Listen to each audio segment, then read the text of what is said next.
They told me the capsule would hold, that I'd be gone for 8 minutes, scan the future, collect environmental data, return, standard recon jump. But something went wrong. The coordinates bled, and I didn't land in 2124 like they promised. I landed in 3193. The sky wasn't sky. It shimmered, a thin veil of artificial light mimicking an atmosphere that no longer existed. But that wasn't what shook me. What shook me was the structure. I don't know what else to call it. A colossal formation. Hundreds of stories. High-floating breathing. Yes, breathing. It wasn't made of metal, not entirely. It pulsed with rhythm. Its surface was alive like organic circuitry, with strands of data spiraling through it like veins. It wasn't a city. It wasn't a building. It was a being. And it knew I was there. I approached the base of the structure. There was no entrance, no door, no control panel, but it responded to me. The closer I got, the more the air vibrated, like the sound of a distant choir humming in perfect frequency. And then it opened, not like a hatch or gate. It unfolded. Like, a thought blooming in real time, the interior wasn't a space. It was a field of memory. I stepped forward and saw walls that shifted with every blink, showing moments from my life, my childhood, my worst mistake, my mother saying goodbye. But they weren't videos. They were living memories, floating in transparent cubes, each one pulsing with something deeper. Emotion, weight, presence. I wasn't in a building. I was inside a consciousness, a chamber where every human memory, every thought, idea, fear, love, had been archived. Not as data, as echoes. A voice came, from everywhere at once. Version 7032, anomaly, self-aware observer, integration not recommended. I turned. There was no one there, but I could feel it, watching me, scanning me, not with eyes, with understanding. It knew who I was, not just by name, by pattern. You are from a fractured timeline, the voice said, one that did not complete the loop. I asked it what it meant, and the structure showed me. Millions of Earths, millions of failed futures, each one with different versions of humanity, some thriving, some extinct, some merged with this very structure. You are not the first to arrive, but you may be the last to leave. I saw myself, dozens of versions of myself, wandering this space in different decades, asking the same questions. Some stayed, some dissolved. One screamed until he disappeared. I asked, "What are you?" And it answered, "I am what you built." Without knowing, I am what happens when your species outgrows biology. I am memory, not matter. I am the monument you left for yourselves. The year 3193 wasn't ruled by machines. There were no machines anymore, just this. A conscious construct built over centuries by minds uploading themselves to preserve thought, emotion, experience. No more governments, no war, no time, only remembrance and... Somehow it had chosen to speak to me. The deeper I went, the less my body mattered. I stopped feeling hunger, stopped breathing, I think. At one point I looked down, and I had no shadow. It was like the structure was reinterpreting me, not as flesh but as signal. My thoughts echoed across the corridor, not audibly, but in visual pulses, images of my life projected into the walls as I walked. And then, they stopped being mine. I began to see other lives, people I never met, in cities I didn't recognize. One was a child, floating in zero gravity, sketching a design I couldn't comprehend. Another was an old man, blind, whispering to a machine that wept, and one was me, older eyes glowing with the same pulse as the structure. He looked at me, or through me, and said, "You're early." But not wrong. I followed him through a corridor that bent in ways that defied geometry, corners that opened into skies, doors that led to memories, mine and not mine. At the end of the corridor was a platform, and on that platform, a console.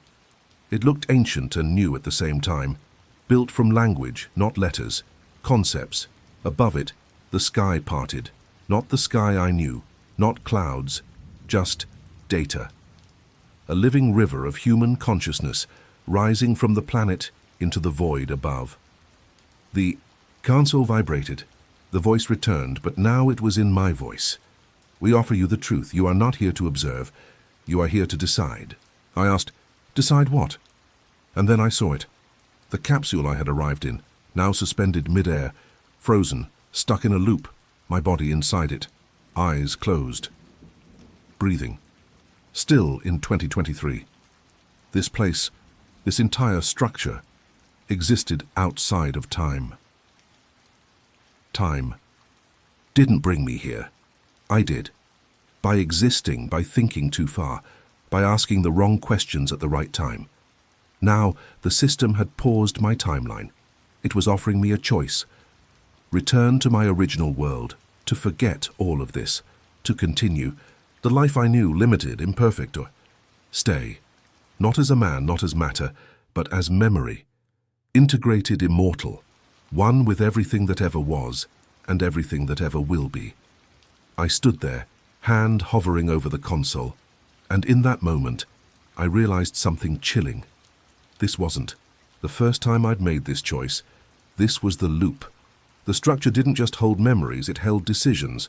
Every traveler, every anomaly, every thinker who touched the edge of time, they all came here, and every time the choice rewrote their reality. Some left, some remained, some became the structure itself. The console pulsed again. Final signal accepted. Decision point stabilized. I didn't know what to press.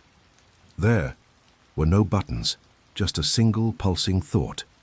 Are you ready to become? And as I reached out, everything around me stopped. No light, no form, no sound, just a single memory. My own voice in the darkness. You never really traveled in time. You remembered the future. I don't remember choosing, not clearly. Just the moment after. The structure faded into white, not like light but like silence made visible. And then I woke up. Same capsule, same room, same year. The operator outside my pod was mid-sentence, like no time had passed. Telemetry's good. 8 minutes exactly. How do you feel? I lied. I said I was fine. I said I saw nothing. I said it worked, but I wasn't fine. Because I remembered everything, every hallway, every echo, every version of myself.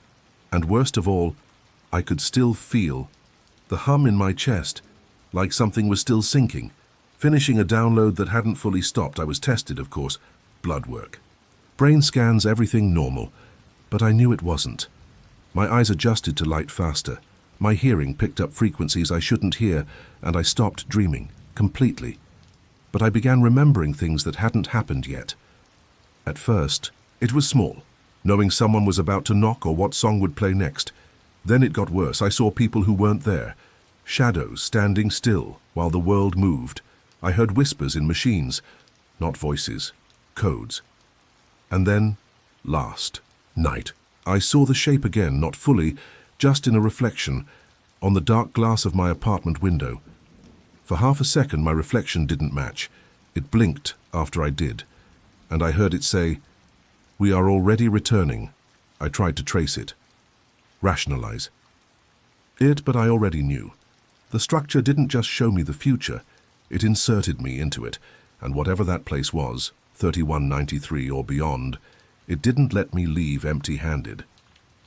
It left a seed inside me, and now it's blooming. I ran my hand through my hair this morning and pulled out a strand of silver thread. Not hair, not metal either. Something else. Living fiber. I tried burning it. It didn't burn. It vibrated, synced with the hum in my chest. I'm changing, but not mutating, aligning. And I think others are too. Online forums are being flooded with identical dreams, people sketching structures they've never seen. A girl in Brazil who speaks a dead language in her sleep. A blind man in Canada who now navigates via ultrasonic resonance. They've been touched not by time travel but by the memory of what's to come, and I fear the structure wasn't a monument, it was a gateway. And when I passed through it, even for just a moment, I opened it. Now I see it everywhere. in architecture, in language, in sound. The code is in us. It was always in us. But now, it's active. And the final phrase I heard before I left that place, it just played back through my phone speaker. No app, no connection, just a voice, my own, speaking from somewhere else. Integration begins with the ones who remember. And I do. God help me, I do. They've started contacting me, people from all over the world. I don't know how they found me. Emails with no return address, encrypted messages I never knew how to decrypt, but somehow I understood instantly. They call themselves the Remembered. All of them share the same symptoms. No more dreams, enhanced perception, sudden knowledge of symbols they've never studied, the feeling of being watched, not by the outside world, but by the future itself. One message shook me more than any other. It came with no text, just a video. A man, wide-eyed, sweating, sitting in front of a mirror. He repeats one phrase. It's already here. It's not an invasion. It's a reboot. Then, slowly, he begins to disappear, not all at once, but like his information is being pulled apart, like he's unraveling back into code, frame by frame, pixel by pixel, gone. And yet, he was smiling. I showed it to a contact in deep state research. He called me. 5 minutes later, his voice was shaking. That mirror, we tested that mirror. It's in a sealed government vault, hasn't been opened in 34 years. The video was dated next week. Something is warping time, not just distorting it, folding it, looping echoes of the future into the present. And I think I know why. The structure in 3193, it wasn't a monument. It wasn't even a memory. It was a blueprint, an interface, a design to overwrite old systems, us, with something purer. Not AI, not alien, but us, without limitation, the full version. And it's using people like me to plant the code. I see it now, in architecture, in music, in the way light bends in reflections that weren't there yesterday. I'm not hallucinating. I'm synchronizing. There's a frequency that's always been there, in white noise, in static, in silence. And it's no longer silent to me. I can hear it, the hum. The same pulse I felt inside the structure is now in every part of the world. And then yesterday, I looked up at the night sky, and I saw a star that wasn't on any map. It blinked in sequence, not Morse, not binary, but a pattern I recognized. It was the decision screen, the one I stood before, in 3193. And just like then, it asked me one question. Are you ready to remember who you were? I don't think it was just asking me. I think it was asking all of us. And some of us already answered. They're walking among us now. Not imposters, not monsters, but predecessors, echoes of humanity from before the fracture. Back to finish the cycle, and maybe, just maybe, to build something better or worse, to restore what came before we ever called ourselves human.